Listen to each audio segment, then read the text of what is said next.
ആദാബ് പ്യാരെ ബച്ചോ. നമസ്കാരം പ്രിയ കുട്ടികളെ. നമ്മൾ പുതിയ ഒരു ഭാഷ പഠിക്കാൻ പോവുകയാണ്. നമ്മുടെ 5ാം ക്ലാസ്സിലെ പഠനം അതിൻ്റെ ഭാഗമായി പുതിയ ഭാഷകൾ നമ്മൾ പഠിക്കുന്നുണ്ട്. അതിൻ്റെ കൂട്ടത്തിൽ പഠിക്കുന്ന ഒരു ഭാഷയാണ് ഉറുദു.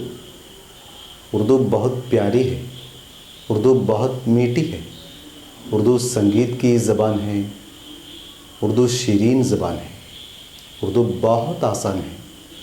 उर्दू लिखना, पढ़ना, सीखना, बोलना, समझना बहुत बहुत आसान है. आइए उर्दू सीखें, उर्दू बोलें, उर्दू लिखें, उर्दू पढ़ें. शुक्रिया. खुदा हाफिज़.